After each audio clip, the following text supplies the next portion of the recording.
gratuito, com Acelere é assim. Se inscreveu, aproveitou, passou.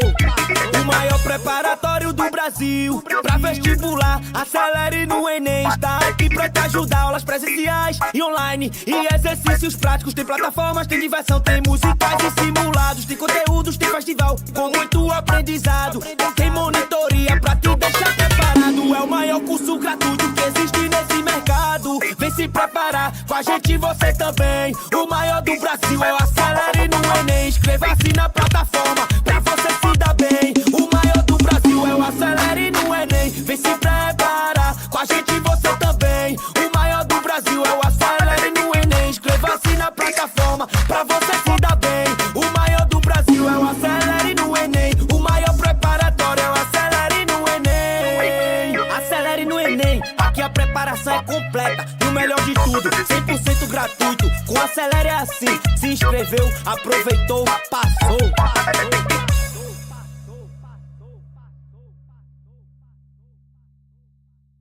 Me pediram e eu mandei, ei, tchau, tu no boladão. O maior preparatório do Brasil pra vestibular, Acelere no Enem. Está aqui pra te ajudar. Aulas presenciais e online e exercícios práticos. Tem plataformas, tem diversão, tem musicais e simulados. Tem conteúdos, tem festival com muito aprendizado. Tem monitoria pra te deixar preparado. É o maior curso gratuito que existe nesse mercado. Vem se preparar, com a gente você também. O maior do Brasil é o Acelere no Enem. Inscreva-se na plataforma pra você se dar bem. O maior do Brasil é o Acelere no Enem. Vem se preparar, com a gente você também. O maior do Brasil é o Acelere no Enem. Inscreva-se na plataforma pra você se dar bem. O maior do Brasil é o Acelere no Enem. O maior preparatório é o Acelere no Enem. Acelere no Enem, aqui a preparação é completa. E o melhor de tudo, 100% gratuito. Com Acelere é assim. Se inscreveu, aproveitou, passou. O maior preparatório do Brasil pra vestibular, Acelere no Enem. Está aqui pra te ajudar. Aulas presenciais e online e exercícios práticos. Tem plataformas, tem diversão, tem musicais e simulados. Tem conteúdos, tem festival com muito aprendizado.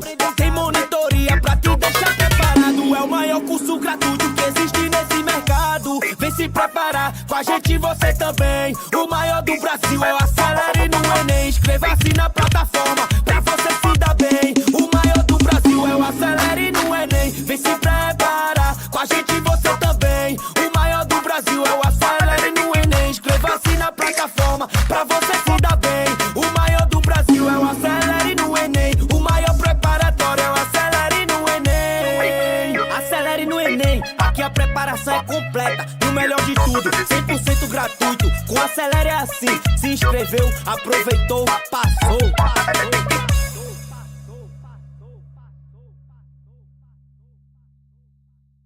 Me pediram e eu mandei, ei, tchau, tu no boladão. O maior preparatório do Brasil pra vestibular, Acelere no Enem. Está aqui pra te ajudar. Aulas presenciais e online e exercícios práticos. Tem plataformas, tem diversão, tem musicais e simulados. Tem conteúdos, tem festival com muito aprendizado. Tem monitoria pra te deixar preparado. É o maior curso gratuito que existe nesse mercado. Vem se preparar, com a gente você também. O maior do Brasil é o Acelere no Enem. Inscreva-se na plataforma pra você se dar bem. O maior do Brasil é o Acelere no Enem. Vem se preparar, com a gente você também. O maior do Brasil é o Acelere no Enem. Inscreva-se na plataforma pra você se dar bem. O maior do Brasil é o Acelere no Enem. O maior preparatório é o Acelere no Enem. Acelere no Enem, aqui a preparação é completa. E o melhor de tudo, 100% gratuito. Com Acelere é assim. Se inscreveu, aproveitou, passou. O maior preparatório do Brasil pra vestibular, Acelere no Enem. Está aqui pra te ajudar. Aulas presenciais e online e exercícios práticos. Tem plataformas, tem diversão, tem musicais e simulados. Tem conteúdos, tem festival com muito aprendizado. Tem monitoria pra te deixar preparado. É o maior curso gratuito que existe nesse mercado. Vem se preparar, com a gente você também. O maior do Brasil é o Acelere no Enem. Inscreva-se na plataforma pra você se dar bem. O maior do Brasil é o Acelere no Enem. Vem se preparar, com a gente você também. O maior do Brasil é o Acelere no Enem. Inscreva-se na plataforma.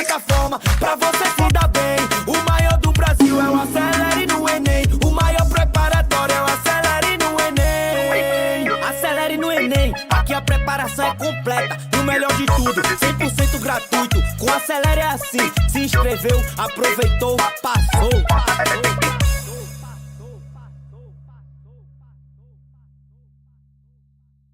Me pediram, eu mandei, ei, yau, no boladão. O maior preparatório do Brasil pra vestibular, acelere no Enem. Está aqui pra te ajudar, aulas presenciais e online e exercícios práticos. Tem plataformas, tem diversão, tem musicais e simulados. Tem conteúdos, tem festival com muito aprendizado.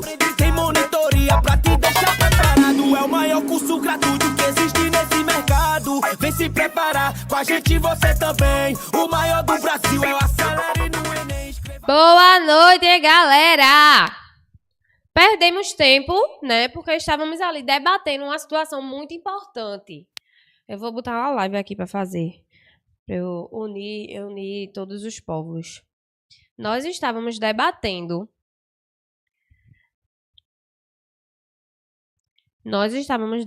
Ali no escritório sobre o caso de VTube. Tipo assim, vocês viram o que aconteceu, o reality que VTube fez entre as funcionárias, e gerou maior polêmica. Aí foi isso que a gente tava debatendo, tipo assim, até que ponto isso é problemático, né? Eu fui levar esse debate ali, essa pauta, porque eu li uma notícia agora que simplesmente 350 mil reais de danos morais ela vai ter que pagar. A gente tava debatendo, e assim, eu particularmente seria muito feliz sendo funcionária dela, e correndo o risco de ganhar 200 mil reais. E também gostaria muito de ganhar um carro, como ela fez com a babá da filha dela. Mas tudo bem. Oi, tia Marcela. Oi, Lucas. Está com saudade da professora? Vai voltar segunda-feira as aulas, hein? Pronto, aí essa aula, nós já tivemos a primeira aula, que foi sobre distopias na redação. E essa segunda aula vai ser sobre clássicos da literatura brasileira para utilizar na redação. Está maravilhosa, como sempre, prof. Amei o penteado. Obrigada, Thay. Que bom que você gostou. Demorei para fazer esse penteado, hein? Foi difícil. Olha, antes da gente começar entendendo quais são os possíveis livros e as possíveis citações, eu vou primeiro explicar para vocês o que é uma alusão literária. A gente já aprendeu que é uma alusão histórica, por exemplo, que é quando a gente cita um acontecimento histórico, referencia em relação ao tema que está sendo debatido. Oi, Emily, tudo bem? E aí nós temos a alusão literária é citar, trazer uma alusão, uma referência a algum livro, algum movimento literário, enfim. Deixa eu mostrar uma coisa pra vocês. Eu tô com um tamanco, aí eu vou tirar agora, pra vocês verem como eu sou pequena. Diminuindo singelos 10 centímetros, eu acho. 5, vai. Que Emily, que tá aqui nessa live. Eu estou fazendo 2. Oi, Júlia, tudo bem com você? Pronto. Aí a gente tem aqui, a prof nem viu o que eu falei. Desculpa, Lúdio, o que foi que você falou? Me diga.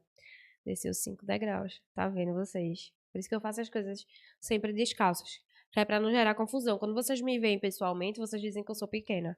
Isso já aconteceu no Acelera Experience. Pois bem, uma alusão literária é a referência que eu faço em relação a alguma obra ou algum contexto literário ou algum personagem também pode ser, tá bom? Você estava dançando a música da Acelere, com certeza. Acelere no Enem. Ainda estou lendo o livro desta... Ai, quebrar tudo aqui. Ainda estou lendo o livro desta primeira aula, prof. Qual livro, amor? Eu indiquei um monte, não foi? Ó, a alusão literária vai te ajudar, porque você vai demonstrar repertório legitimado. Para o repertório ser legitimado, ele precisa ser produtivo. Para ele ser produtivo, ele precisa ser validado. Então, eu preciso de repertório com alusão, com referência, preciso de repertório com aposto, e enfim.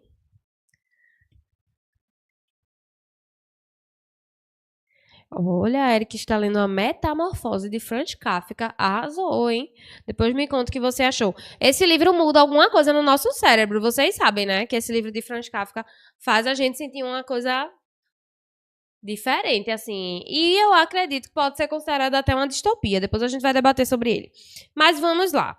Antes da gente aprender sobre livros que podem ser citados e movimentos literários, vamos fazer uma síntese geral do contexto histórico e lembrar que a história sempre vai ter relação com a literatura, tá bom? Então, eu, particularmente, quando estou dando aula de literatura para vocês, eu meio que dou aula de história também em alguns momentos, porque a gente sempre precisa entender o contexto histórico. E aqui eu tenho uma linha do tempo. E para que serve linha do tempo de literatura? A linha do tempo ela vai servir para que a gente consiga observar em que situação está inserido. Por exemplo, a literatura portuguesa ela vai começar com trovadorismo. E aí, quando eu estou em trovadorismo, eu estou na Idade Média. E ter um movimento literário, escola literária dentro da Idade Média, traz algumas características importantes para esse movimento. E aí a gente tem humanismo, classicismo, tá? Tudo isso vocês aprendem no primeiro ano do ensino médio.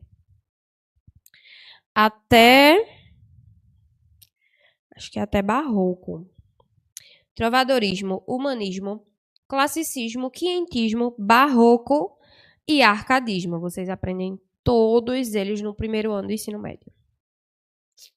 Romantismo, realismo, parnasianismo e simbolismo, segundo ano do ensino médio. E modernismo, terceiro ano do ensino médio. Tá?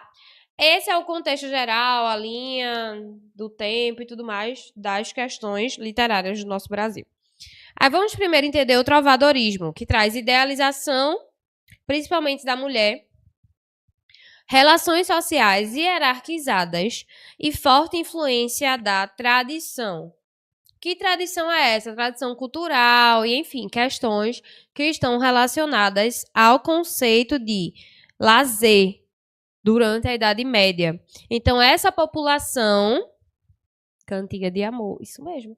Essa população que está ali dentro da corte, ela vai precisar de algum formato de lazer. E esse lazer, ele vem a partir das cantigas trovadorescas, tá? O trovadorismo se encaixaria na redação de 2023. Vamos lá, deixa eu tentar lembrar. Foi a redação sobre o trabalho de cuidado destinado às mulheres? Porque são muitos temas. 2020 foi saúde mental. Foi, né? Pronto, tá bom, acertei. E aí eu tenho temas para falar sobre trovadorismo, relações afetivas, cultura, papel da mulher, construção de valores sociais. Aí aqui eu tenho uma cantiga do trovadorismo, que é uma cantiga satírica.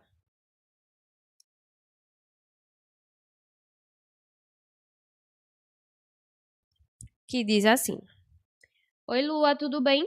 A cantiga satírica diz assim: Ai, dona feia, foste vos queixar que nunca vos quis louvar em meu trovar. Mas agora quero fazer um cantar em que a louvação não será pouca.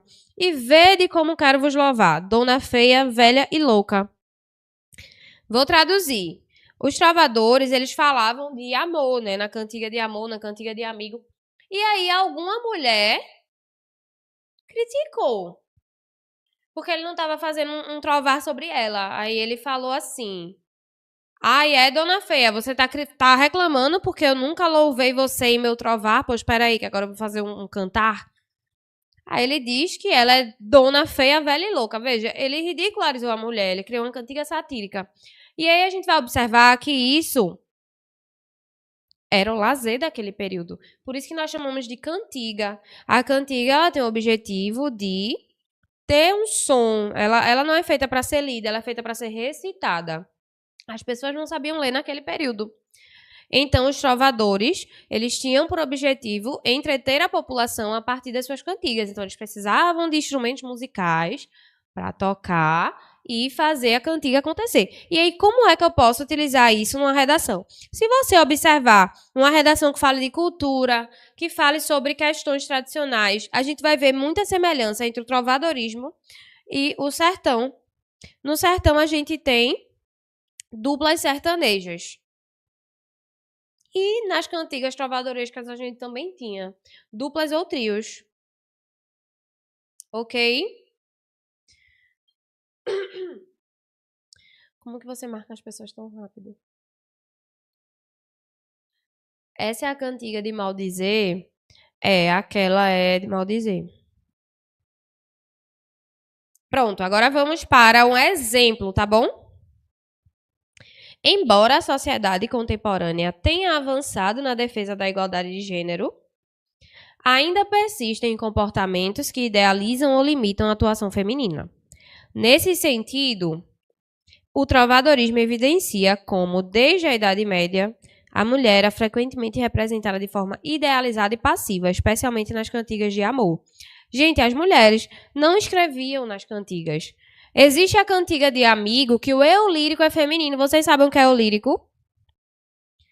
Eu lírico é a voz daquele poema. Botei meu tamanco de volta, viu? Por isso que eu tô alta. Eu lírico é a voz do poema. Só que as mulheres naquele período não podiam escrever poemas, gente. As mulheres não tinham direito a nada. Pelo amor de Deus, quem escreviam esses poemas? Quem escreviam os poemas eram os homens e intitulavam como poemas, cantigas de amigo. E, consequentemente, o eu lírico era feminino, mas era escrito por um homem. Foi assim por muitos e muitos anos, tá? Aí nós vamos observar. Aí tem aqui, ó. Assim percebe-se que determinados estereótipos permanecem presentes na cultura atual, exigindo mudanças capazes de promover relações mais igualitárias. O que era destinado como produção artística para as mulheres naquele período?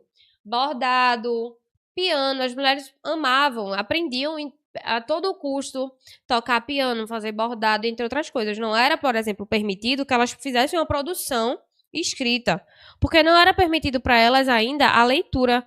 Elas não podiam ler. Aí nós temos aqui outro momento que vem depois do trovadorismo, que nós chamamos de humanismo. A ideia do humanismo é exatamente trazer o humano no centro, o antropocentrismo, tá? Quem é o pioneiro do humanismo em Portugal? Gil Vicente, que escreve livros massa, assim, para criticar a sociedade. Inclusive, temos um livro de Ariano Suassuna, que se chama Alto da Compadecida, que é inspirado nessa estética mais antiga do humanismo. Então, nós temos o humanismo como a valorização do ser humano, do pensamento crítico e da racionalidade. A gente vai observar que o humanismo ele surge no momento em que a Idade Média está chegando ao fim e a gente está passando pelo renascimento das ideias. Então, agora nós temos vários pensamentos a serem aflorados, a serem debatidos, e o grande questionamento daquela sociedade, que é: Deus criou o homem ou o homem criou Deus? É a ideia que o Renascimento traz, é o iluminismo que traz essa ideia principal. As pessoas elas estão questionando o poder da igreja e o poder da religião. Aí nós observamos temas como educação, ciência, direitos humanos e desenvolvimento social. E aí eu trouxe aqui para vocês verem no humanismo esse quadro, que tem ali no centro uma visão de um frade.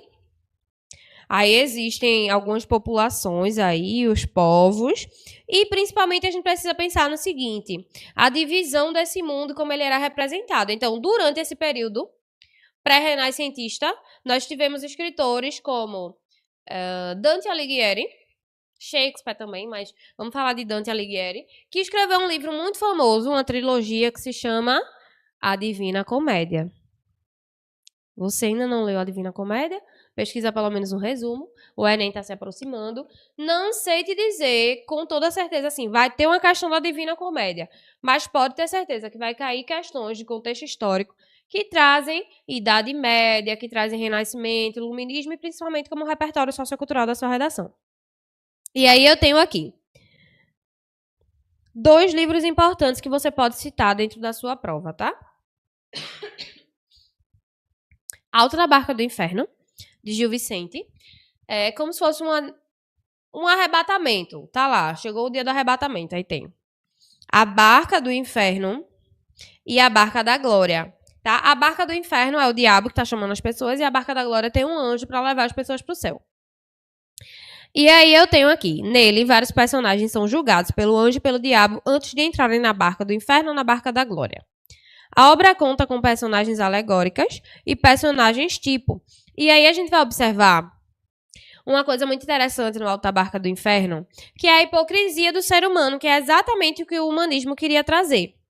Quando eu tenho Gil Vicente trazendo uma crítica ao cristianismo, veja, ele não invalidava o cristianismo e negava o cristianismo, não. Ele criticava as pessoas que faziam parte de todo aquele ciclo. E aí vai ter um momento no livro bem interessante nesse alto, que o frade sai, fura a fila, vai na frente de todo mundo e diz assim: não, deixa eu passar. Já vai querendo entrar na barca do anjo, né? Na barca da glória. Aí o diabo diz assim: ei, vai não, venha cá, entre na minha barca e traga a sua amante. Aí observe a crítica à moralidade daquele período, né? Nós sabemos que padres, frades, freiras e entre outros não podem ter relacionamento afetivo com ninguém. E aí quando a gente tem o Alto da Barca do Inferno trazendo essa e mais várias críticas, a gente observa aqui quem é uma das pessoas que vai para a Barca da Glória. O pobre, coitado, o mendigo, tem uma palavra específica para esse personagem que agora eu esqueci. Não sei se é vigário. Enfim, esqueci. Mas ele vai para a Barca da Glória. E aí a crítica é que Deus não vai salvar especificamente pelo envolvimento e pela figura que ele representa, mas sim por como aquela pessoa o respeita. E aí traz aquela questão de ser onipresente, onisciente, enfim. E aí a Alta Barca do Inferno coloca o indivíduo, o ser humano, como o centro da experiência social. Agora vamos para o segundo livro de Gil Vicente, que eu gosto muito desse livro. E eu acho que meus alunos também gostam quando eu estou debatendo sobre ele, que é o seguinte. Faça de Inês Pereira. Inês Pereira é uma mulher, como todas as outras naquele período, que vai ser obrigada a casar. Idade média, gente. As mulheres não podiam escolher, não. Ah, eu quero casar com o amor da minha vida. Vou esperar fazer 30 anos, 20 anos. Não. Menstruou, vai casar. Por isso que existe o debut. A pessoa vai debutar porque ela menstruou e é preciso gritar para a sociedade isso. Aí a gente vai observar. Faça de Inês Pereira foi elaborada com base no provérbio: prefiro um burro que me carregue a um cavalo que me derrube. Preste bem atenção nesse ditado, tá? E aí as mulheres, elas não podiam simplesmente casar por amor, porque elas eram obrigadas a casar. Porém, Inês Pereira tem 2 pretendentes. Ela tem um pretendente que ela ama, mas que é pobre. E tem um cara super rico, como sugestão, né, de casar com Inês Pereira.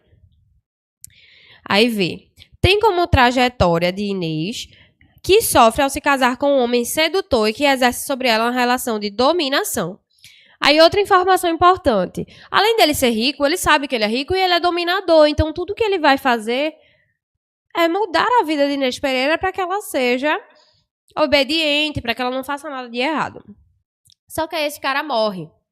E naquele período, a única forma das mulheres se casarem novamente era como quando elas ficassem viúvas, tá? Inclusive, a gente vai falar daqui a pouco sobre um livro chamado A Falência, que também debate sobre esse mesmo problema, né? Vocês sabem que as mulheres demoraram muitos anos para conquistar direitos. Então, direito a voto, direito a divórcio, anticoncepcional, enfim, é algo que sempre foi decidido pelos homens. Os homens exerciam o juízo de valor em relação às mulheres. Então, o homem que iria dizer, por exemplo, se a mulher pode ou não escolher sobre o seu corpo. Aí vamos lá. Após a morte do marido, Inês conhece um lavrador rico que lhe fornece a liberdade. Que liberdade é essa? Veja, casada ela precisava ficar. Aí ela conhece um lavrador rico, se casa novamente, só que lembra aquele amor antigo dela, ela começa a ter um caso com ele. Aí o marido dela descobre direito de registrar o próprio filho sem o pai. Pois é, muito recente esse direito. Acho que é de 2016, 2013. Aí o marido dela descobre que tá sendo traído, mas tudo bem por ele, sabe?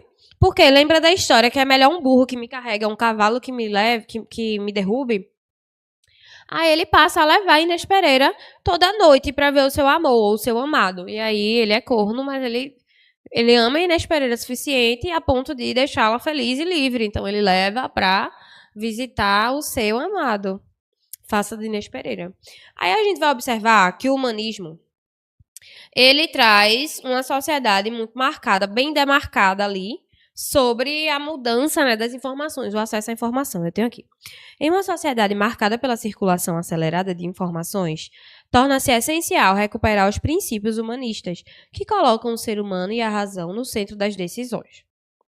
Sob essa perspectiva, investir em educação crítica representa um caminho para combater a desinformação e fortalecer a cidadania. Aqui a gente fala sobre posicionamento, sobre as ações e as escolhas do ser humano. O famoso corno manso, né, prof? Eu acho que ele é pior que manso. Ele não é só manso, não, gente. Ele é corno Uber. Vou quebrar essa caneta hoje, daqui a pouco. Ele é corno Uber, né? Porque ele ainda levava ela na casa do homem. Mas assim, né? Eu acho que Gil Vicente divou, porque quantas mulheres não acoitam, não aceitam as traições dos seus maridos? Quantos relacionamentos as mulheres não passam por isso? Aí eu gostei que Gil Vicente botou na história dele o homem pra ser o corno. Achei bem legal. Gostou, Gabriel? Pronto, aí vamos pro próximo movimento, que é o classicismo, aquele que tem Luiz Vaz de Camões. Verdade, prof. Tá vendo? As mulheres sempre tiveram que aceitar isso. E aí eu tenho. Eu ia falar isso, Gabriel, mas fiquei com medo. Não, minha gente, ele era pior que Manso. Ele era Uber. Aí a gente tem um classicismo agora que vem com Luiz de Camões, que escreve: amor é fogo que arde sem se ver, é ferida que dói e não se sente. Mas aí a gente tem que observar que o classicismo não se resume apenas nisso. O classicismo a gente tem como uma das principais características um conceito... eu esqueci a palavra que eu quero dizer agora, mas é um conceito que... Esqueci. É tipo, eu quero falar de cultura greco-romana, eu quero falar dessa cultura greco-romana, mas eu quero falar que é o neoclássico. Eles trazem algo que já foi clássico um dia e colocam em prática na atualidade. E aí a gente tem mitologia sendo trazida agora para a realidade do classicismo. A gente tem equilíbrio, racionalidade e busca pela perfeição. Claro que eles ainda têm influência do cristianismo e das questões religiosas, porém no classicismo a gente vai observar uma questão muito voltada para a análise dos sentimentos, de como aquela sociedade se comporta e sente as coisas. Aí eu tenho temas para debater: ciência, educação, planejamento urbano, políticas públicas. E o classicismo ele ocorre em toda a Europa, principalmente em Portugal, que é o que a gente basicamente estuda na escola, né? Como dizia Krenak, parei de andar mundo agora, cancelei compromissos. Não entendi. Aí a gente vai ter aqui um parágrafo, um exemplo, citando o contexto histórico geral do classicismo, e vai ficar assim: a elaboração de políticas públicas eficazes exige planejamento e racionalidade, princípios valorizados pelo classicismo. O classicismo, para quem não lembra, acontece durante as grandes navegações. Então a gente tem os portugueses muito empenhados em fazer um bom trabalho, por isso que a gente tem como características planejamento e racionalidade. Assim como os escritores clássicos buscavam equilíbrio e ordem de suas produções, o poder público deve adotar medidas fundamentadas em evidências para enfrentar problemas sociais complexos. Ok? Vamos para o próximo. Barroco. Aí no barroco o bicho pega. O barroco ele já passa a acontecer no Brasil. E a gente tem dois principais escritores, tá? Nós temos Gregório de Matos, que é conhecido como Boca do Inferno. E nós temos Padre Antônio Vieira. Padre Antônio Vieira era o cara que era responsável por educar os indígenas, ensinar aos indígenas os conceitos religiosos do cristianismo. Então, era o processo de catequese. Aí, o barroco, a gente pode debater temas como saúde mental, consumo, redes sociais, ética, intolerância religiosa, porque a intolerância religiosa foi um processo que marcou totalmente a colonização do Brasil. Aí, nós temos aqui um poema de Gregório de Matos, que era o cara que era conhecido como Boca do Inferno. Baiano, tá? Fazia críticas ao governo. Diz o seguinte: que falta nesta cidade? Verdade. Que mais por sua desonra? Honra. Falta mais que se lhe ponha? Vergonha. O dema a viver se exponha. Por mais que a fama exalta numa cidade onde falta verdade, honra e vergonha. Vamos traduzir? Que Gregório de Matos tinha essa visão mais complexa mesmo. Nossa, ela vive tossindo, é uma impressão minha. Eu vivo tossindo, gente. Eu tenho crise de sinusite há quase 3 meses, sem interrupção. Não vou conseguir falar essa palavra agora sob pressão, mas eu tô com crise de sinusite ainda. Por isso que eu tosso muito. Aí eu tenho aqui. Ele tá fazendo uma crítica ao seguinte: Gregório de Matos é conhecido pelo contexto cultista, ou seja, utilizar palavras cultas demais para falar sobre algumas coisas e tentar passar despercebido ali, já que ele está fazendo críticas à sociedade. E aí a gente vai ter ele fazendo uma crítica a uma cidade que tem fama, mas falta verdade, honra e vergonha. Ou seja, tem fama de ser uma cidade boa, de ser uma cidade legal, mas é ruim. Aí, como é que eu posso utilizar o barroco? Vamos lá. O uso excessivo das redes sociais evidencia um paradoxo contemporâneo. Embora aproximem pessoas, também podem intensificar sentimentos de solidão e ansiedade. Essa contradição dialoga com a visão barroca de um indivíduo dividido entre desejos opostos, revelando que os conflitos humanos permanecem presentes, ainda que em novos contextos. E aí a gente vai observar que, nesse contexto aqui, o barroco sempre vai apresentar contraste, tá? Contrariedade. Aí agora a gente vai ter arcadismo. O arcadismo traz valorização da simplicidade, harmonia entre o ser humano e a natureza. E aí o arcadismo, ele tenta construir uma estética que é a seguinte. O arcadismo está tentando construir uma estética de valorizar a vida no campo. A vida no campo é a perfeita, é a melhor do mundo. Se cair meio ambiente na sua redação do Enem, você com toda certeza vai citar, fazer uma alusão literária ao arcadismo, tá? Movimento literário, escola literária que valoriza a natureza. Ok? Tô adorando que tá servindo de revisão de literatura. Amém, Heitor. Eu acredito que vai ser um desafio terminar a aula no horário certo, porque ainda temos 32 lâminas, mas eu vou conseguir. Quem confia, digita 1. Aí a gente tem aqui, ó. Diante do crescimento desordenado das cidades, torna-se cada vez mais difícil preservar espaços naturais e garantir qualidade de vida. Em oposição a esses cenários, os escritores árcades defendiam a existência simples e integrada da natureza, perspectiva que reforça a necessidade de políticas voltadas à sustentabilidade urbana. Gente, temas que falem sobre gentrificação, temas que falem sobre crescimento urbano desenfreado. Serve isso aqui. Volta, professora, rapidinho. Pronto, voltei. Esta foi uma das melhores aulas de redação. Obrigada, Ludmila. Vocês estão digitando 1, 2. Digitaram 2 aí, que eu não vou conseguir falar tudo isso. Eu vou conseguir. Vai, eu acredito. Ó, romantismo. Gente, romantismo tem muita coisa pra você citar na redação, tá? Vale ressaltar que o romantismo no Brasil, ele é um pouco diferente do romantismo na Europa. Mas as características principais se mantêm. A gente tem nacionalismo, identidade, valorização de sentimentos e do indivíduo. Só que tem um porém. O romantismo no Brasil, ele se divide em 3 gerações.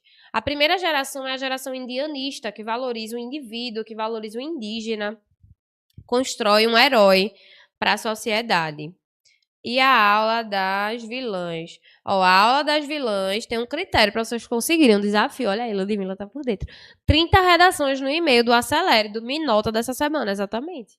Se vocês baterem, eu trago em breve a aula das vilãs. Mas vamos lá. Deixa eu ver. Temas que você pode debater: identidade cultural, patrimônio, diversidade e inclusão. Aí vamos observar agora alguns poemas. Vocês sabem quem é esse carinha? Olha, se você não sabe, é bom você saber, porque existe uma probabilidade muito alta dele cair na sua prova. Não tô falando na redação, não. Eu tô falando do caderno de questões. Aí eu tenho aqui esse poema extremamente conhecido. Eu espero que você conheça. Minha terra tem palmeiras, onde canta o sabiá. As aves que aqui gojeiam, não gojeiam como lá.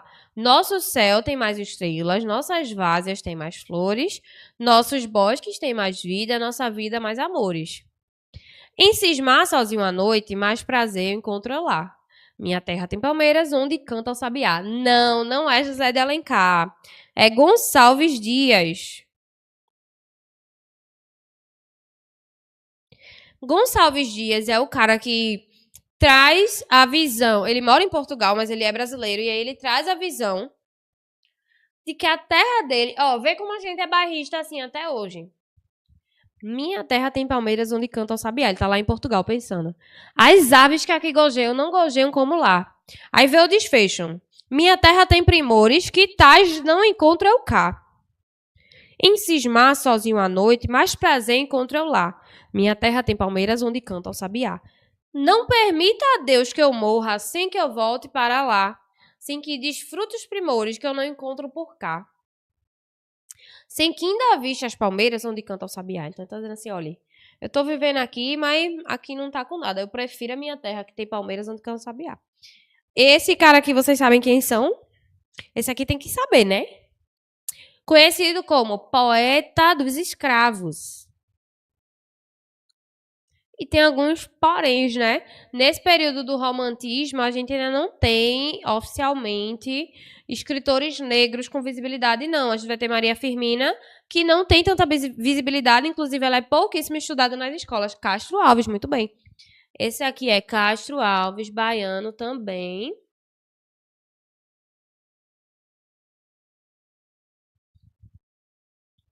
Castro Alves. Vou ler um poema para vocês de Castro Alves, um trecho, na verdade, de um livro chamado Navio Negreiro, tá? Era um sonho dantesco, o tombadilho que das luzernas a vermelho brilho. Em sangue a se banhar, tinir de ferros, estalar de açoite, legiões de homens negros como a noite, horrendos a dançar. Negras mulheres, suspendendo as tetas, magras crianças, cujas bocas pretas rega o sangue das mães. Outras moças, mais nuas e espantadas, no turbilhão de espectros arrastadas, em ânsia e mágoa vãs. E ri-se a orquestra irônica, estridente, e da ronda fantástica a serpente faz doudas espirais. Se o velho arqueja, se no chão resvala, ouvem-se gritos, o chicote estala. E voam mais e mais. Presa nos elos de uma só cadeia, a multidão faminta cambaleia. E chora e dança ali. Uma de raiva delira, outra enlouquece, outro que martírios embrutece, cantando geme e ri. No entanto, o capitão manda a manobra, e após, fitando o céu que se desdobra, tão puro sobre o mar, diz do fumo entre os densos nevoeiros. Vibrai rijo, chicote, marinheiros, fazei-os mais dançar.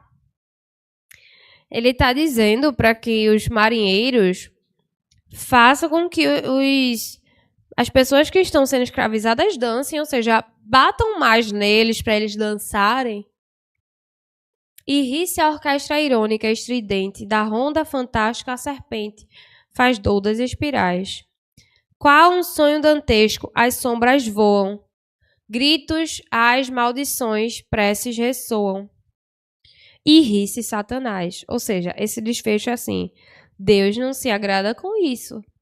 Apesar de ter sido muito em prol da religião e todas as justificativas, no fim quem está rindo? O Satanás. Tá? Aí vamos ver um exemplo com o romantismo. A valorização da identidade nacional permanece essencial para fortalecer o sentimento de pertencimento da população. Nesse contexto, o romantismo contribui para a construção de uma literatura voltada à cultura brasileira, demonstrando que reconhecer as próprias raízes é indispensável para preservar a diversidade cultural. Realismo, gente, é um dos meus favoritos, porque é aqui que Machado de Assis surge, é aqui que Aloysio de Azevedo... Tá vindo na minha cabeça a Adélia Prado. Não é a Adélia Prado que eu quero falar. Esqueci. Já já eu lembro. É a escritora de A Falência. Só tá vindo a Adélia Prado na minha mente, mas não é ela. O realismo traz crítica social e análise objetiva da realidade. E ele também traz uma questão que é o darwinismo social. Então, é a justificativa de que no darwinismo as coisas vão se modificando, mas elas geralmente têm a questão da sobrevivência, né? O mais forte sobrevive, enfim, a cadeia alimentar e tudo aquilo. Para o darwinismo social, os pobres vão continuar sendo pobres por conta do determinismo, mas que vai existir aquela ideia de competição e de necessidade de sobreviver naquela sociedade. Aí nós temos aqui um trecho de A Falência, que eu vou falar mais em breve. Mais à frente eu falo. Isso, seleção natural. Boa. Em 1891, Francisco Teodoro é dono de um armazém que estoca café. É casado com Camila. Eles fazem parte de uma família burguesa do século XIX. No entanto, o narrador mostra que há certa intimidade entre Camila e Dr. Gervásio. Quando o médico traz um livro para Camila e diz que se trata de um amor um pouco parecido com o nosso, ela reage assim.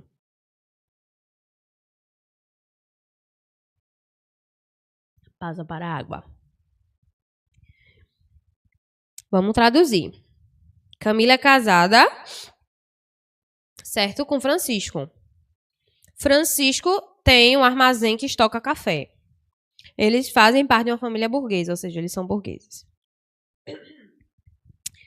Só que aí, ela aparenta ter uma certa intimidade com o Dr. Gervásio, ou seja, o médico da família. Isso. O médico da família tá tendo um caso com a esposa de Francisco. E aí, Francisco não, Dr. Gervásio leva um livro, entrega a ela e diz assim: olha, esse livro trata de um amor que parece um pouco com o nosso. E ela reage da seguinte maneira: então não leio. Sei que está cheio de injustiças e de mentiras perversas. Os senhores romancistas não perdoam as mulheres. Fazem-nas responsáveis por tudo, como se não pagássemos caro a felicidade que fruímos. Nesses livros, tenho sempre medo do fim. Revolto-me contra os castigos que eles infligem às nossas culpas. E desespero-me por não poder gritar-lhes: hipócritas, hipócritas, leve o seu livro. Não me torne a trazer desses romances. Basta-me o nosso para eu ter medo do fim. Observe, lembrei, Júlia Lopes de Almeida. Júlia Lopes de Almeida não está simplesmente externando um pensamento de uma personagem chamada Camila. Ela está fazendo críticas ao machismo que existe na sociedade, a escrita do romantismo, que ela deixa claro aqui, que na escrita do romantismo, as mulheres são sempre as culpadas por algo que muitas vezes não são culpa das mulheres. Nesse ponto, percebemos uma postura mais feminista de Camila, que busca igualdade nas relações. E aí tem um momento que Gervásio pergunta se Camila não sente remorso pelo que ela está fazendo. E ela responde da seguinte forma: remorsos? Remorsos de quê? Pensa, Gervásio, que desde o primeiro ano de casado o meu marido não me traiu também? Qual é a mulher, por mais estúpida ou mais indiferente, que não adivinhe, que não sinta o adultério do marido no próprio dia em que ele é cometido? Há sempre um vestígio da outra, que se mostra em um gesto, em um perfume, em uma palavra, em um carinho. Eles traem-se com as compensações que nos trazem. Perguntaram se ela tinha remorso de botar a gaia no marido. Ela disse assim: remorso de quê? Tá pensando que ele não me trai também, não? Veja, Camila cirúrgica. Já já eu vou contar pra vocês o desfecho da história de Camila, mas vamos embora. Meu top 1 de aulas. Então, quando passarem o NPS, vocês vão botar 10 em mim, né? Gente, falta tão pouco pra eu bater 10. Eu acho que eu tô em 9.4, eu acho, 9.5. Me ajuda, pelo amor de Deus. Eu queria ser nota 10, eu tô sendo nota 9.4. Aí a gente tem aqui um exemplo de parágrafo utilizando realismo, tá? Vale ressaltar que o realismo ele também tem divisões ali, tem uma transição do realismo para o naturalismo. 9. Jenny, alguém não gosta de mim, né? Bota nota baixa em mim, no caso. Você bota 10, Ludmila, obrigada. Eu vou pedir pro pessoal liberar para ir até 12, então, para ver se facilita. Que eu quero bater 10 esse ano. Por favor, né? Ó. Cadê? Muitos problemas estruturais. Tá. A persistência das desigualdades sociais evidencia que muitos problemas estruturais continuam presentes no país. Sob essa perspectiva, o realismo, especialmente nas obras de Machado de Assis, propõe uma análise crítica da sociedade e das relações de poder, mostrando que compreender a realidade de forma objetiva é condição indispensável para transformá-la. Veja que você não necessariamente precisa citar um livro. Você pode citar um movimento, tá? Se farmar a hora é 10, prof. Por favor, gente, eu quero tirar 10. Eu tô com 9.63, Eric. Onde é que tu vê isso, Eric?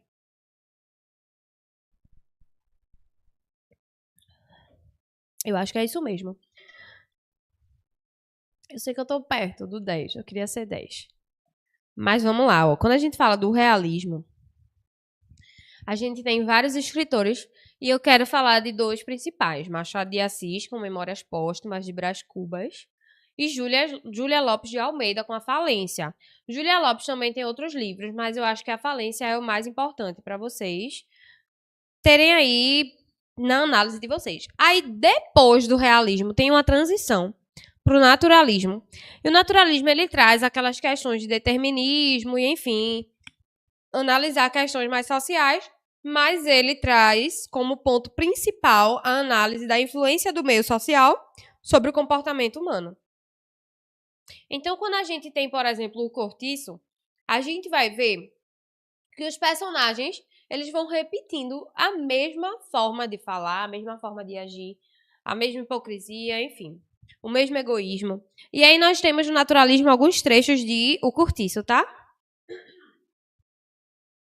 Eram 5 horas da manhã e o Cortiço acordava, abrindo não os olhos, mas a sua infinidade de portas e janelas alinhadas. Um acordar alegre e farto de quem dormiu de uma sentada 7 horas de chumbo. E naquela terra encharcada e fumegante, naquela umidade quente e lodosa, começou a minhocar, a esfervilhar, a crescer um mundo, uma coisa viva, uma geração, que parecia brotar espontânea, ali mesmo, daquele lameiro e multiplicar-se como larvas no esterco. Ou seja, essa população se multiplicava muito rápido, porque era uma população pobre, que tinha acabado de ser abolida a escravidão, então eles não tinham muito para onde ir, eles precisavam morar em cortiços, porque não foi lhe dado ali nenhum tipo de assistência para a sobrevivência. Também cantou, e cada verso que vinha da sua boca de mulata era um arrulhar choroso de pomba no cio. Isso aqui ele está falando de Rita Baiana, tá? E observe o linguajar, como objetifica a mulher, principalmente a mulher negra. Cada verso que vinha da sua boca de mulata, e a gente vê várias características de objetificação da mulher negra. Aquela sexualização em que faz com que a mulher seja colocada somente nessa situação, somente nessa posição. Ok? Nunca mais que isso. E o firmo, bêbado de volúpia. Volúpia é o famoso T grandão, tá bom? Enroscava-se todo ao violão. E o violão e ele gemiam com o mesmo gosto, grunhindo, ganindo, miando, com todas as vozes de bichos sensuais, num desespero de luxúria que penetrava até o tutano com línguas finíssimas de cobra. Dentro do naturalismo, a gente vai observar a animalização dos personagens. Fala das pessoas como se fossem animais, exatamente. Como se fossem vários animais, tá? Aí aqui tem um exemplo de parágrafo com naturalismo. A vulnerabilidade social exerce influência significativa sobre as oportunidades oferecidas aos indivíduos. Essa percepção aproxima-se do naturalismo, movimento que evidencia como as condições sociais podem moldar comportamentos e trajetórias de vida, reforçando a importância de políticas públicas voltadas à redução das desigualdades. Aí depois desse naturalismo e do realismo, que fica uma baixaria na escrita, aí os escritores dizem assim, não, pelo amor de Deus, vamos valorizar as técnicas clássicas, é aqui que chega o neoclassicismo, tá?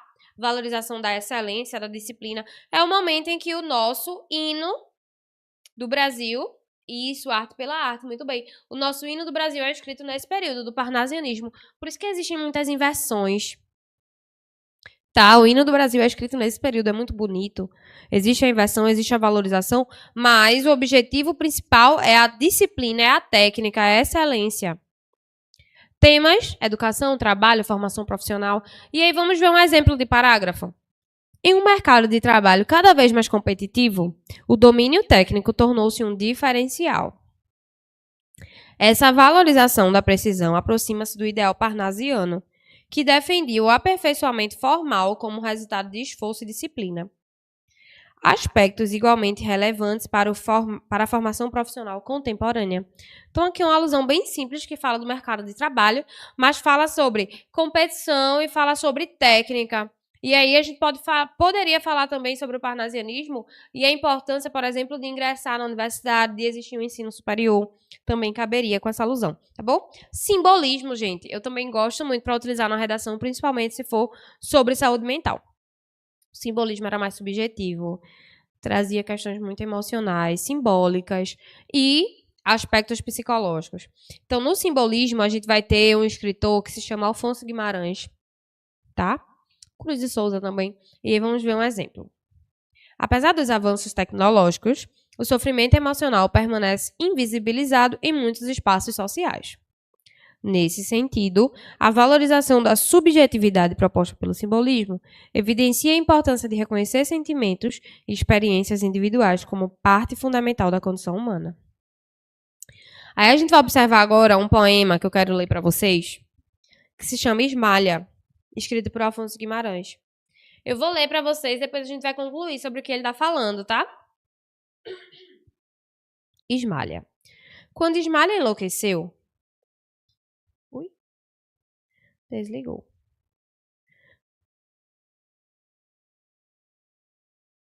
Quando Esmalha enlouqueceu, pôs-se na torre a sonhar. Viu uma lua no céu, viu outra lua no mar. No sonho em que se perdeu, banhou-se toda em luar. Queria subir ao céu, queria descer ao mar. E no desvario seu, na torre pôs-se a cantar. Estava perto do céu, estava longe do mar. E como um anjo pendeu as asas para voar, queria a lua do céu, queria a lua do mar. As asas que Deus lhe deu rufaram de par em par. Sua alma subiu ao céu, seu corpo desceu ao mar. Qual é a temática que ele está debatendo em Esmalha? Alguém sabe? Esse poema me assombra. Por que, Vicky? O que foi que houve?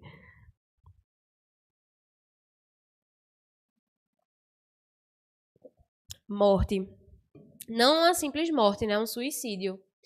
Esmalha se suicidou. Gente, ela estava olhando pela torre da casa dela e ela viu uma lua no céu e outra lua no mar, que era o reflexo, e ela quis ir até o mar buscar a lua.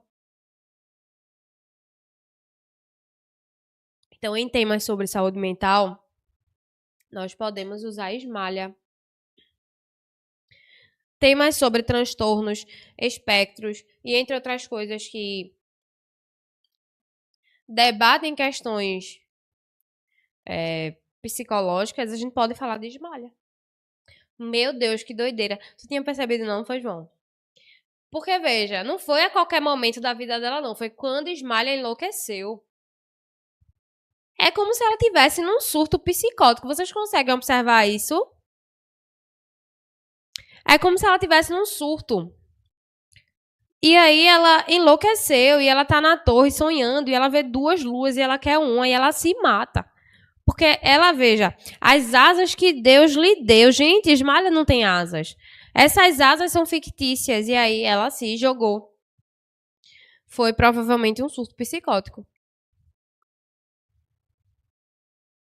Tem uma música com Esmalha. Ai, quando tu lembrar, tu me diz. Eu não conheço. Pré-modernismo não é considerado escola literária, mas é muito importante você aprender porque vai cair na sua prova.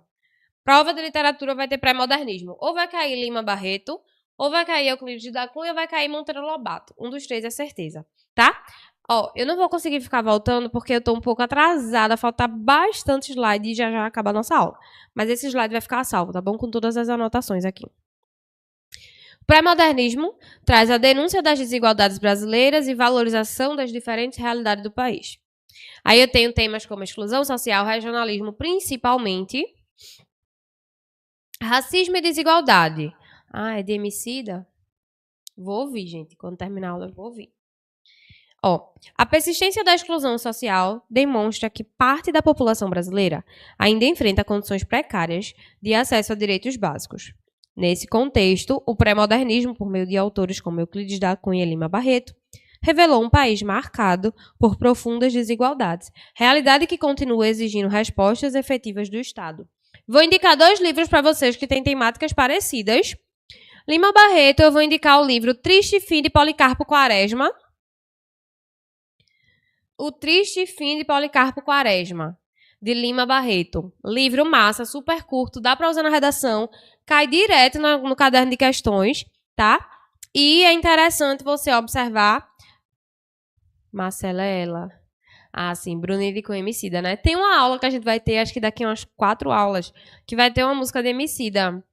Sementes, tem uma redação com a música Sementes, mas não fui eu que indiquei, não. Deve ter sido o Bubu.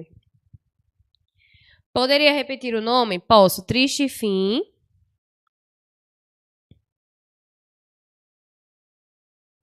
de Policarpo Quaresma. Tá? É um livro que traz um regime autoritário Bruna falou desse livro, massa. Que bom que vocês já conhecem. Tem outro livro também que é legal, que fala de uma pessoa específica analisando uma situação problemática, que é O Alienista, de Machado de Assis. Também é um livro bem curtinho, que seria interessante se você lesse. Ok?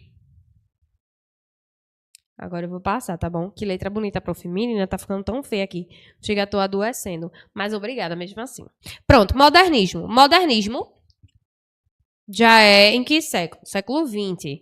O modernismo ele surge na Semana de Arte Moderna, 1922. Aí a gente tem lá em São Paulo, no Teatro Municipal de São Paulo. Inclusive, uma vez eu fui para São Paulo dar aula, no Accelera Experience de São Paulo. E de noite, meu amor, tarde da noite, eu disse, eu vou lá no teatro. Peguei o Uber, fui no teatro. Eu não sabia que era perto da Cidade da Luz. Vocês acreditam?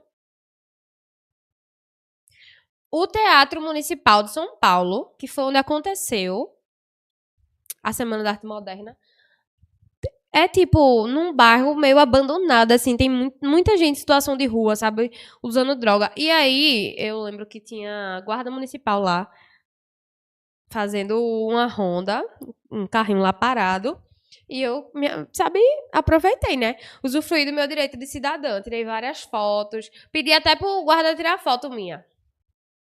Prof, como é essa Acelera Experience? Eu acho que o pessoal vai falar para vocês mais à frente, mas o Acelere faz um evento com aula presencial. Na Sé. O que é que fica na Sé?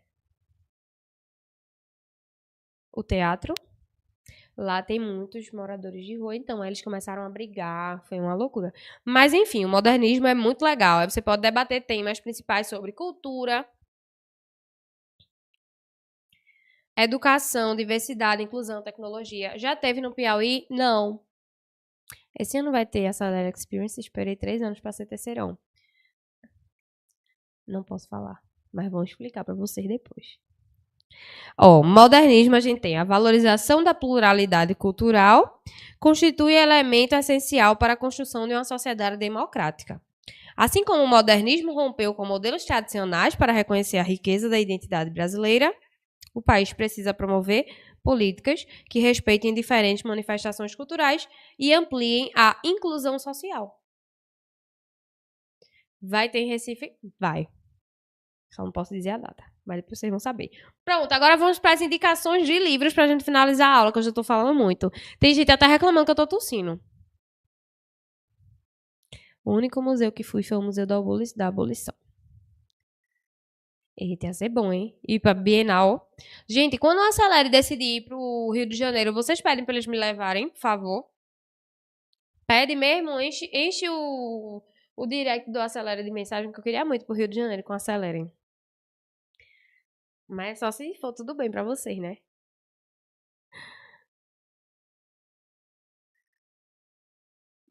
Prof, eu deixo você tossir, estender o tempo de aula.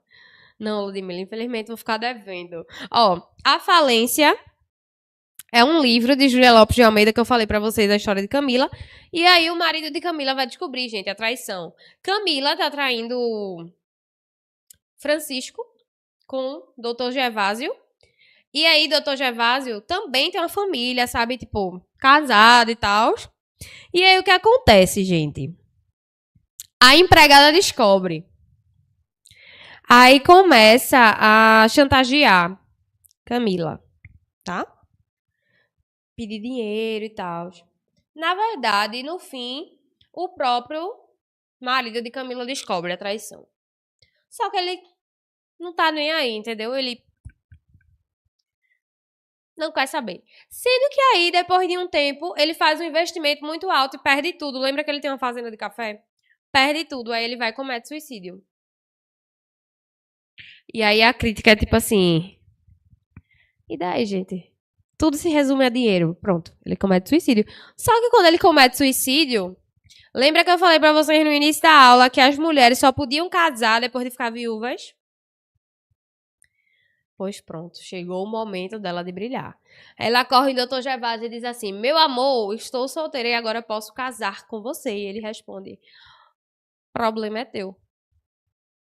E é isso, ela precisa morar de favor na casa da família, porque ela perde tudo, né, minha gente? O marido dela faliu, se matou. Aí ela ficou com filhos pra criar E o padrasto não quis, né? Ele queria só ser amante. Mas aí vamos para o Curtiço. Curtiço é um romance naturalista brasileiro, publicado em 1890. Observe que é bem próximo à abolição. Denuncia a exploração e as péssimas condições de vida dos moradores das estalagens. E aí, no Curtiço, a gente vai observar várias problemáticas. Dá uma lida nos personagens dos Curtiços depois, tá? Iracema, que aí as pessoas contam a história que faz um anagrama da palavra América. José de Alencar constrói aquele contraste de que existe a indígena Iracema, que na história geral, ela guarda o segredo de toda a sua tribo, do seu povo. Ela nasceu para... É como se ela fosse a base daquele povo, sabe? E aí ela não pode casar, ela não pode ter filhos. Ela foi gerada para ser a base, para guardar o segredo daquela história. E ela se apaixona pelo europeu branquelo e ela se casa. É tipo assim, tchau, amores, se virem. Aí vocês, depois parem, pesquisem um pouquinho sobre Iracema, tá bom? Ela ignora toda a sua ancestralidade, toda a sua cultura para casar com o europeu. Traz uma análise aí, uma espécie de crítica, de comparação com o que nós chamamos de eurocentrismo. A Hora da Estrela, que também é super conhecido, ama esse livro de coração, de Clarice Lispector. Ela retrata a Macabea, que é nordestina, órfã de pai e mãe, criada por uma tia, e essa tia de Macabea maltratava muito Macabea, ensinou Macabea a não gostar de si mesma, a se sentir feia, enfim. E ela é tão pobre, ela é considerada uma pessoa tão pobre que ela só come cachorro-quente. Além disso, ela é feia, tímida, solitária, ignorante, alienada e de poucas palavras. Ela não fala nada interessante. Aí eu tenho aqui um trecho de Macabea, que diz assim, do livro, né, de Macabea. Talvez a nordestina já tivesse chegado à conclusão de que a vida incomoda bastante. Alma que não cabe bem no corpo, mesmo a alma rala como a sua. Imaginavazinha, toda supersticiosa, que se por acaso viesse alguma vez a sentir um gosto bem bom de viver, se desencantaria de súbito de princesa que era e se transformaria em bicho rasteiro. Porque, por pior que fosse sua situação, não queria se privar de si, ela queria ser ela mesma.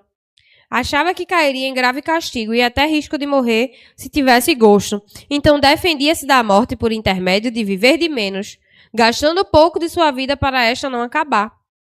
Essa economia lhe dava alguma segurança, pois quem cai do chão não passa.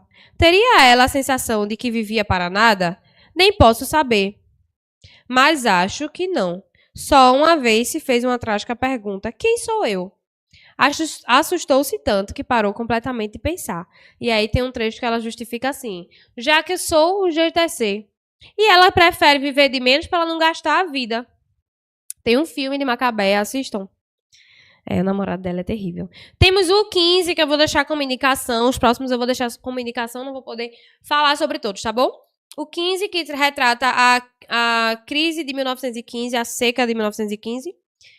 Nós temos também Quarto de Despejo, de Carolina Maria de Jesus, livro importantíssimo para você conhecer. Vai ter na sua prova do Enem. Essa escritora vai estar na sua prova do Enem, eu tenho certeza. Temos aqui também essa obra, que é Os Retirantes, de Cândido Portinari, que retrata muito o que se passa em Morte e Vida Severina, tá? Livro importantíssimo de João Cabral de Melo Neto, que retrata a existência do retirante severino, certo? Que está tentando migrar do Nordeste para chegar em algum lugar e conseguir sobreviver, conseguir se alimentar. E enquanto ele faz seu processo ali de êxodo, ele observa diversos problemas. Eu tenho alguns trechos aqui para vocês. E se somos severinos iguais em tudo na vida, morremos de morte igual, mesmo a morte severina. Que é a morte que se morre de velhice antes dos 30, de emboscada antes dos 20, de fome um pouco por dia. E o outro trecho é o seguinte: essa cova em que estás, com palmos medida, é a cota menor que tirasse em vida. E de bom tamanho, nem largo nem fundo, é a parte que te cabe deste latifúndio. Não é cova grande, é cova medida, é a terra que querias ver dividida. É uma cova grande para ter um pouco de fundo, mas estarás mais ancho que estavas no mundo. Ou seja, você se dedicou tanto a essa terra e essa é a parte que lhe cabe, o lugar que ele vai ser enterrado. Capitães de Areia de Jorge Amado, leitura obrigatória. Ah, não vou ter tempo de ler. Pois trate de pesquisar um resumo. Um resumo bom mesmo, não quero que você saiba. Só que existe Pedro Bala e os outros meninos que saqueavam as pessoas na rua, não. Capitães de Areia é um livro de Jorge Amado que mostra a história de crianças em situação de rua. Fala também da hipersexualização da mulher, do amadurecimento precoce. Dora, ela quer se casar com Pedro Bala. Ela diz a Pedro Bala que é a mulher dele. E isso traz as questões relacionadas ao corpo feminino e à hipersexualização. Também tem filme. Isso. Os pobres não tinham nada. O padre José Pedro dizia que os pobres um dia iriam para os reinos do céu, onde Deus seria igual para todos. Mas a razão jovem de Pedro Bala não achava justiça naquilo. No reino do céu seriam iguais, mas já tinham sido desiguais na terra. A balança pendia sempre para um lado. Então Pedro Bala está dizendo assim, tá, a gente vai esperar até entrar no céu para ser igual. Mas a gente tá perdendo, porque quem é o desigual aqui sempre vai ser o pobre. Então Pedro Bala tem uma visão um pouco cética em relação à religiosidade, que o padre fala muito com eles. Eles moram na rua, né? Então os padres, as pessoas da igreja tentam sempre acolher. Aí eu tenho aqui também, ó, Dom Casmurro, que retrata, né, a maior gaia da história, que a gente também nem sabe se é gaia, ainda vale ressaltar, em que Bentinho narra todo o acontecimento histórico aqui da situação, que ele se apaixona por Capitu, e aí eles se casam, enfim, tem várias questões. Depois eles têm um filho. Só que o nome do filho é decidido por eles de colocar em homenagem ao melhor amigo de Bentinho, que é Ezequiel Escobar. Então o nome do filho é Ezequiel e depois Bentinho, depois que o cara morre, começa a desconfiar da traição. Acho que ele estava um pouco ali desolado, construindo coisas, né? E aqui eu vou deixar uma lista de leitura para vocês, de sugestão. Prof, não vou ter tempo de ler. Print e pesquise, tá bom? Hora do print é essa, por favor. Vamos lá. Salve esses livros que você com certeza vai conseguir utilizar na sua redação, tá bom? Sempre vai ser pertinente você utilizar como repertório sociocultural. Ideias para adiar o fim do mundo de Krenak, que a gente vai ver mais à frente. Mas Krenak é um líder indígena que ainda está vivo e luta pelos direitos da população. Macunaíma, Olhos d'Água, Torturado, A Falência, A Hora da Estrela, Capitães de Areia, Dom Casmurro, Iracema, O Curtiço, Quarto de Despejos e Vidas Secas. Falamos de quase todos. Alguns tem no Mac Livros, exatamente. E a maioria já está disponível gratuitamente na internet porque já completou 100 anos aí, já faz parte do domínio público. Cheiro para vocês. Até sexta-feira. Não, até semana que vem. Carandiru, prof. Carandiru, a gente vai falar só do filme. Cheiro pra vocês, até mais. Fiquem bem, boas aulas amanhã e um ótimo fim de semana. Você está preparado para embarcar em sua jornada para o sucesso? No decorrer da caminhada, é normal se sentir confuso e muitas vezes até perdido, mas através da inovação e de uma educação empreendedora, você pode desenvolver suas competências, atingir suas metas e transformar sua vida. O Sebrae Mais Acelere pode te ajudar a ir mais rápido rumo aos seus objetivos. Te convidamos a pisar no acelerador junto com a gente e ir cada vez mais longe, acelerando fora da curva. Acesse o QR Code e dê um play no seu futuro.